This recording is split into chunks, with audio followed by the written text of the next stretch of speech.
വെറും 200 രൂപയ്ക്ക് ഗുരുവായൂരിൽ നിന്നും അതിരപ്പള്ളി വരെ പോയി കാഴ്ചകളെല്ലാം കണ്ട് തിരിച്ചു വരാൻ നമുക്ക് സാധിക്കും കേട്ടോ.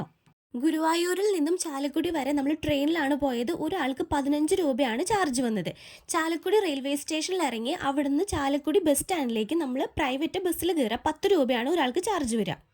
പ്രൈവറ്റ് ബസ് സ്റ്റാൻഡിൽ നിന്നും അതുപോലെ തന്നെ KSRTC ബസ് സ്റ്റാൻഡിൽ നിന്നും അതിരപ്പള്ളിയിലേക്ക് ഡയറക്റ്റ് ബസ് അവൈലബിൾ ആണ്. ഒരാൾക്ക് 50 രൂപയാണ് ബസ്സിന് ചാർജ് വരുന്നത്. പള്ളിയിലെ എൻട്രി ഫീസ് 50 രൂപയാണ്. എൻട്രൻസ് വഴി നേരെ പോയി കഴിഞ്ഞാൽ വെള്ളച്ചാട്ടത്തിൻ്റെ മേൽഭാഗം നമുക്ക് കാണാൻ സാധിക്കും. അതുപോലെ തന്നെ താഴേക്ക് ഇറങ്ങാൻ വേറെ വഴിയുണ്ട്. ആ വഴി പോയി കഴിഞ്ഞ് കഴിഞ്ഞാൽ വെള്ളച്ചാട്ടത്തിൻ്റെ താഴ്ഭാഗം കാണാൻ സാധിക്കും. ഫോട്ടോസും വീഡിയോസും ഒക്കെ എടുക്കാൻ പറ്റിയ നല്ലൊരു വ്യൂ പോയിൻ്റ് ആണത്.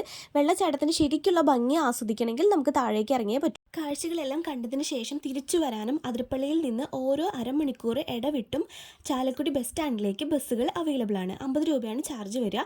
അത് ഗുരുവായൂരിലേക്ക് ട്രെയിൻ കിട്ടും. ട്രെയിനിൻ്റെ സമയം നമ്മൾ നോക്കി തിട്ടപ്പെടുത്തുന്നത്.